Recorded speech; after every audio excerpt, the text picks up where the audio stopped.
తమ్మా నేను చర్చికి వెళ్ళేసి వస్తాను.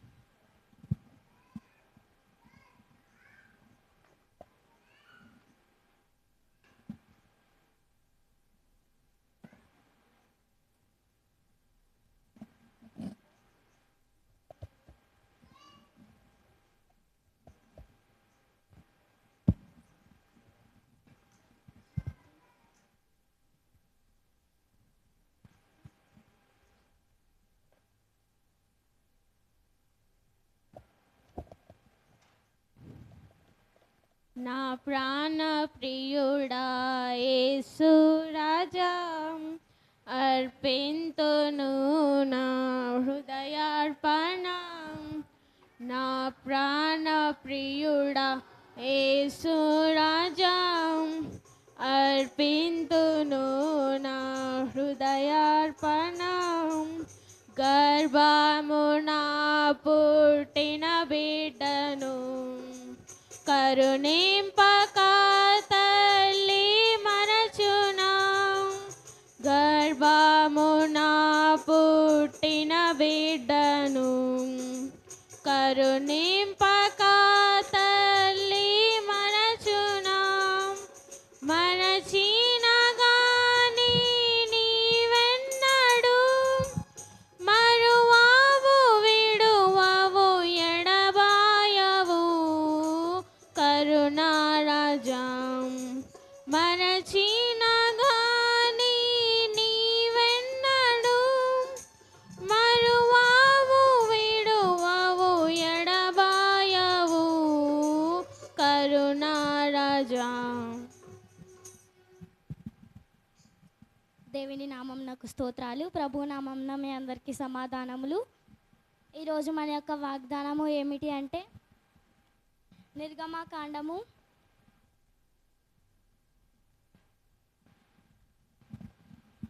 21వ అధ్యాయము 12వ వచనం.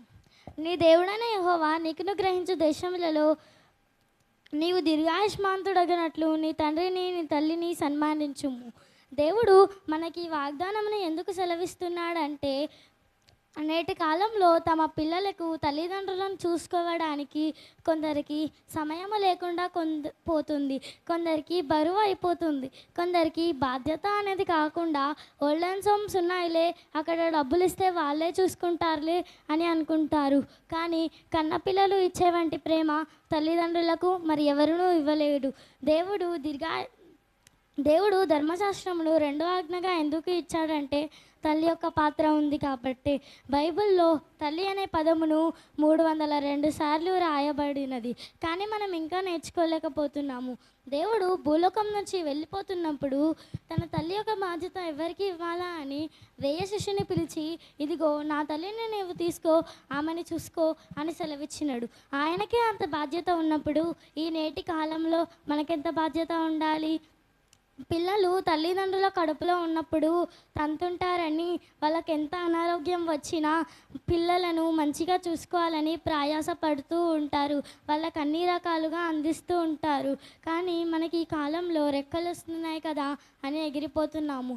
నీవు కేవలం తల్లిదండ్రులను సన్మానిస్తే కానీ దీర్ఘాయుష్మాంతుడు కావవే. కానీ వివాహం చేసుకున్నప్పుడు భార్యాభర్తలు కూడా నీ తల్లిదండ్రులే నా తల్లిదండ్రులు అని ఒకరికొకరు వాగ్దానం చేసుకుంటారు. దాన్ని బట్టి నీ తల్లిదండ్రులనే కాదు, నీవు అత్తమామలను కూడా సన్మానించాలి. మరి సామెతలలో కూడా చూసుకున్నట్లయితే సామెతలలో కూడా నీ తండ్రి యొక్క మాటను సన్మానించుము అని రాయబడినది. ఎందుకు వాళ్ళ మాట వినాలి? వాళ్ళ మాట విన్న వాళ్ళు అందరూ బాగుపడ్డారే కానీ చెడిపోయిన వాళ్ళు ఈ భూమి మీద ఎవరూ లేరు. దాన్ని బట్టి మనము వాక్యమును హృదయంలో పెట్టుకొని దేవునికి దగ్గరగా అవ్వాలి. ఈ తల్లిదండ్రులను సన్మానించడం, అత్తమామలని సన్మానించడం, దానివల్లనే నీవు భూమి మీద దీర్ఘాయుష్మాంతుడు అవుతావు. మరియు తిరుగు దేశములలో నీవు దీర్ఘాయుష్మాంతుడని పిలువబడతావు. వాళ్ళని మనం సన్మానించకపోతే మనము దేవుని బిడ్డలుగా పిలువబడము. అది మనకి అవమానం. ప్రార్థన.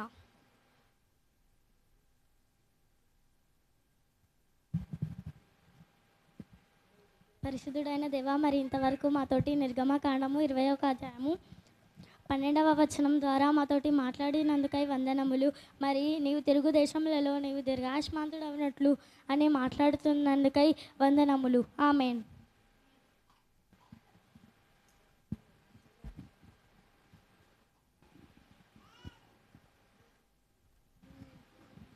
Okay, very good. తర్వాత వజ్ర మెమరీ వర్స్ లేదా?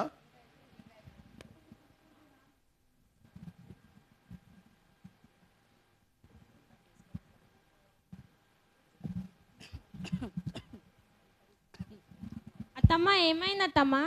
అత్తమ్మ అత్తమ్మ పద హాస్పిటల్కి వెళ్దాం.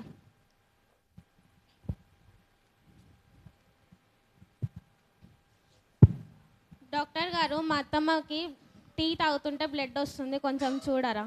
సరే చూస్తాం.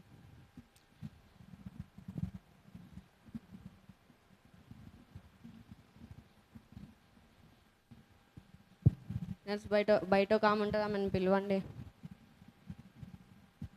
డాక్టర్ మిమ్మల్ని పిలుస్తున్నారు. చెప్పండి డాక్టర్, ఏమైంది మా అత్తమ్మ గారికి? పేషెంట్ మీకు ఏమవుతారు? అత్తగారు డాక్టర్. ఈ విషయం మీకు చెప్పాలో లేదో? పర్లేదు డాక్టర్, చెప్పండి. మీ అత్తమ్మకి బ్లడ్ క్యాన్సర్ ఉంది. మా అత్తమ్మకి బ్లడ్ క్యాన్సరా? 2 రోజుల్లో చనిపోతుంది, ఆపరేషన్ చేయాలి. ఆపరేషన్కి ఎంత ఖర్చు అవుతుంది డాక్టర్? 5 lakhs అవుతుంది. అందరికీ మెడిసిన్స్ వాడండి. సరే డాక్టర్. అత్తమ్మ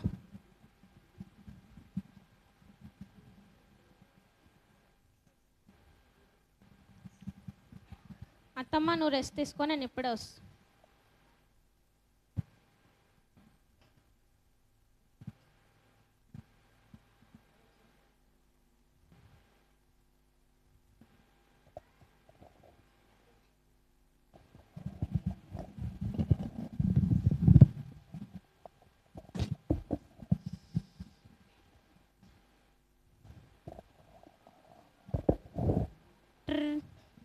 హలో, చెప్పు మేరీ. మీరు ఒకసారి ఊరికి వస్తారా? ఎందుకంత అర్జెంట్? మీరు రండి, నేను వచ్చాక చెప్తాను. సరే సరే, వీలు చూసుకొని వస్తా. సరే.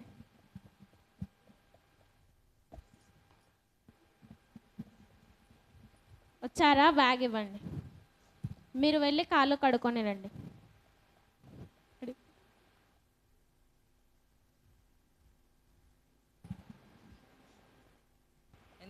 ఎందుకంత అర్జెంట్గా రమ్మన్నావు? మీ అమ్మకి బ్లడ్ క్యాన్సర్ వచ్చిందంట. మా అమ్మకు బ్లడ్ క్యాన్సరా? ఆపరేషన్కి 5 లక్షలు ఖర్చు అవుతుందంట. అదంతా తర్వాత, మా అమ్మ ఎక్కడా? లోపల ఉంది, మీరు వెళ్ళి చూడండి.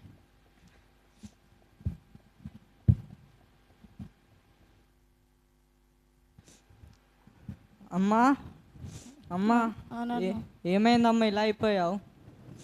ఏం లేదు నాన్న, కొంచెం ఆరోగ్యం బాగాలేదు అంతే. నువ్వేం బాధపడవద్దమ్మా, అంతా నేను చూసుకుంటాను. ఇప్పుడు ఎందుకు నాన్న, రేపు మాపో పోయే ముసల్దాన్ని నాకు ఎందుకు నాన్న ఇప్పుడు ఇవన్నీ? అలా అనద్దమ్మా, నా ప్రాణాలు అడ్డు పెట్టానే నేను కాపాడుకుంటానమ్మా. చిన్నప్పటి నుంచి నాకు కష్టం తెలియకుండా పెంచావమ్మా, నిన్ను నేను కాపాడుకుంటానమ్మా. సరే నాన్న, నీ ఇష్టం. అమ్మ, అలా బయటికి వెళ్ళేసి వస్తానమ్మా.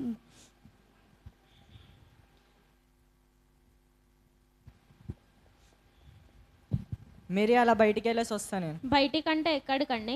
మనకున్న ఒక ఫ్లాట్ అమ్మి మా అమ్మని బ్రతికించుకుంటాను. ఫ్లాట్ అమ్మేస్తారా? ప్రాణాలు పోతుంటే ఫ్లాట్ ఎంత అని. సరేనండి, మీ ఇష్టం.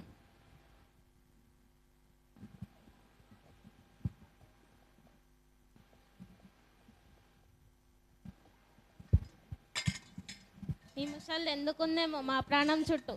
ఎవరికైనా ఇలా జరుగుతుందో లేదో ఈ ప్రపంచంలో, మాకే ఇలా జరుగుతుందో ఏంటో అర్థమే అవ్వట్లే.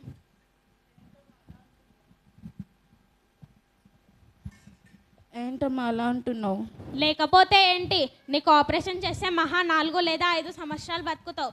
అదే మేము 100 సంవత్సరాలు బ్రతకాలి. ఇప్పటికైనా అక్కడ నేను ఇక్కడ, ఒక పిల్ల లేదు పీచు లేదు. ఇలాంటి తల్లులు ఎందుకు పుడతారో ఏంటో అర్థమే కాదు.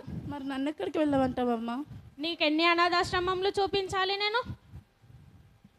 ఎల్లు, ఎక్కడికైనా వెళ్ళి బ్రతుకు. మమ్మల్ని మాత్రం చంపుకొని తినకు తల్లి. ఇలాంటి తల్లులు ఎక్కడైనా ఉంటారో ఉండరో అర్థమే కాదు.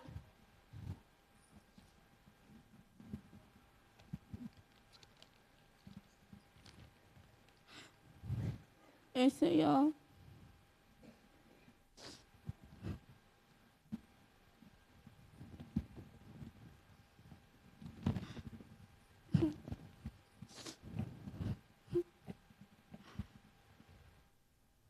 వెళ్ళు, ఎక్కడికైనా వెళ్ళి బ్రతుకు.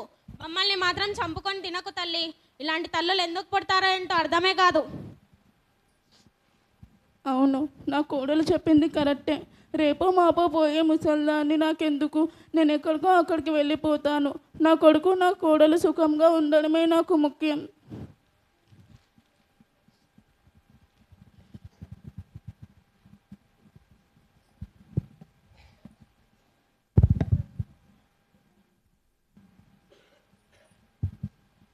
అమ్మా, అమ్మా, మేరీ అమ్మ ఎక్కడా?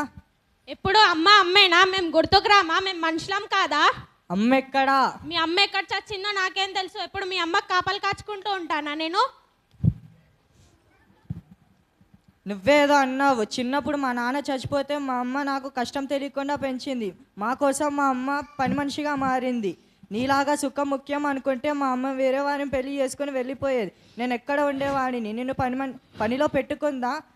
నాకు 4 ముక్కలు చదువు నేర్పించి నన్ను పోషించగలుగుతున్నాను. చర్చికి వెళ్ళి ఇదేనా నువ్వు నేర్చుకునేది? అమ్మా, నన్ను క్షమించమ్మా, నేను తప్పు చేశాను. అమ్మా, నువ్వు నాకు కావాలమ్మా.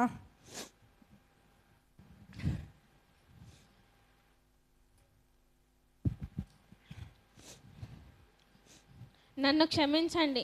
ఇన్ని రోజులు నేను ఎన్నో ఆలయాలకు వెళ్ళాను, ఎన్నో వర్తమానాలు విన్నాను, కానీ నా హృదయం మారలేదు. నన్ను క్షమించండి. వెళ్ళి అత్తయ్యని తీసుకొని వద్దాం.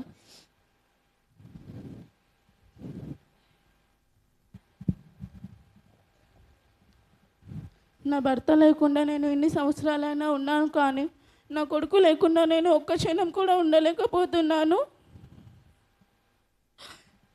దావీదు కుమారుడా, నన్ను రక్షించయ్యా. నరి రోడ్డు మీద అడుక్కునే స్థితి ఏ తల్లికి కూడా రావద్దయ్యా.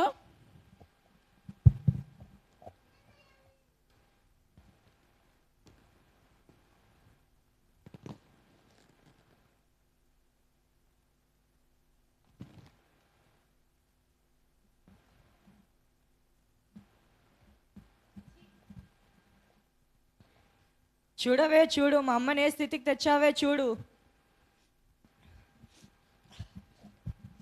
అమ్మా, నన్ను క్షమించమ్మా, నేను తప్పు చేశాను.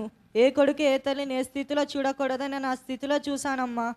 అమ్మా, నన్ను క్షమించమ్మా, నన్ను క్షమించు. అవునత్తయ్య, నేను ఎన్నో వర్తమానాలు విన్నాను, ఎన్నో ఆలయాలకు వెళ్ళాను, కానీ నా హృదయం మారలేదు. నన్ను క్షమించండి అత్తయ్య.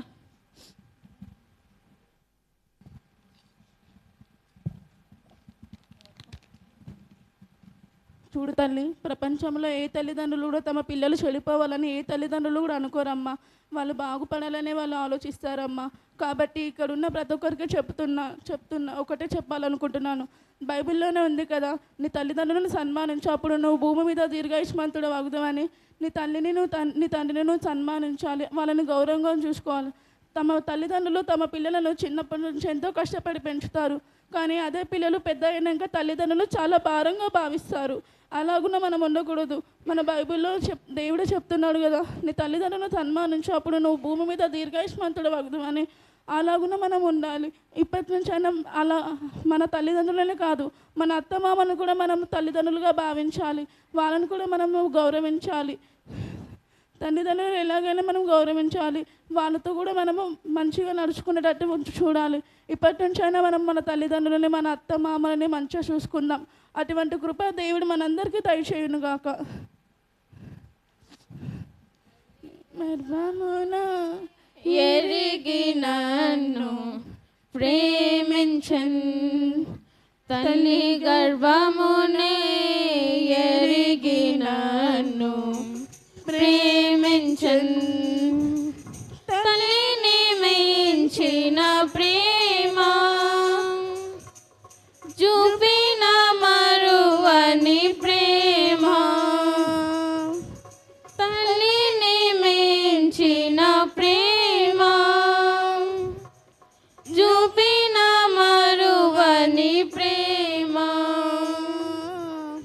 తల్లి మరచిన మరువడేసు నిరతము, తల్లి మరచిన మరువడేసు నిరతము,